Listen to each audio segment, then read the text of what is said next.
Let me show you this tweet. I love this. This is from End Wokeness. They say, Walgreens in Chicago unveils anti-theft store in response to shoplifting. There are only 2 aisles in the entire store. Everything else needs to be ordered at a virtual kiosk. Look at this. You walk in and there's virtual kiosks where it says shop our full selection. You can't actually touch any of the products. So there's pickup, there's iPads, I guess, where you can order what you want and then someone brings it to you.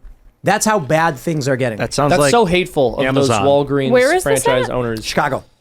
Coming to San Francisco soon. Yeah, in San Francisco, they were putting everything behind glass-locked cabinets. Well, that's what happens when you decriminalize theft under $900. Yes. That's crazy. It's funny how we talked about that when they did it. They said anything under $1,000 will be decriminalized, and we're like, oh, this is going to result in lots of shoplifting. And then what happens? Videos of people shoving things into garbage bags. Yeah. Stores closing. Every retail store is leaving. I think Whole Foods left. Target left too, didn't they? Maybe not enough children shut down there, a bunch. but A bunch of people. Well, isn't it hilarious that the media loses their mind when people decide not to shop at Target, but when people actively steal in droves from other chains, it's totally fine or it's not worthy of our attention. Well, it's like people don't shop at Target. They're like, this is civilizational collapse. And then in San Francisco, people are just walking out of the store with $800 worth of crap and not getting in trouble for it. Did you read the internal memo? Normal. That's how it should be. For Target, the internal memo that was sent out by corporate, I think Benny Johnson leaked it, but the internal memo, it basically brands what was happening to Target as like a corporate January 6th. And they're like, yes. They're like, when did he tweet January 6th? a couple days ago. 3 days ago. Yeah. Days ago? Yeah.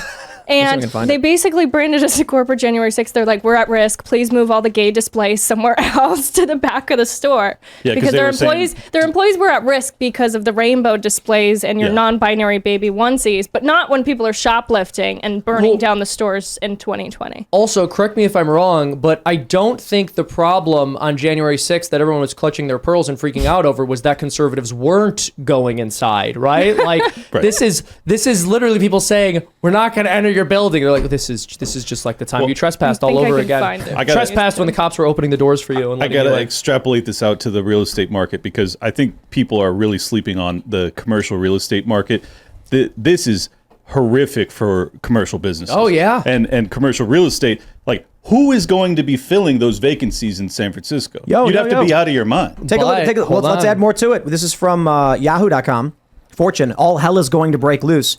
Property titan and Shark Tank star Barbara Corcoran says Elon Musk is right about commercial office space. Well, there you go. Elon said it's going to collapse. And Corcoran said, in fact, it's going to be a bloodbath, echoing the statements of Elon Musk as commercial real estate is melting down fast. Yeah, nobody wants to be in a city where people are pooping in front of your store and then stealing your stuff. But think about this. Now, just imagine for a moment. This is just me speculating. Who knows if this is the way things go. But here's a potential that opens up here. What if wealthy people who are more connected to political leaders and the kinds of laws that they implement get word ahead of time of the fact that the Democrats are sick of what's happening and are going to start promoting tough on crime policies and repealing these laws? So now when the real estate has hit rock bottom, you buy that property up, new laws are implemented where law and order is actually upheld, and that property value goes way up. I am very curious if they do ever turn this around, because they have to in order to save these cities, who's going to end up holding all of the property that's being devalued right now. I'll tell you the problem. Yes, BlackRock. They're going to try and State get in on it. BlackRock's going to buy up a lot of, but I'll tell you the big issue is why would I want to buy the dip? You can tell me that. Why would I want to locate in San Francisco?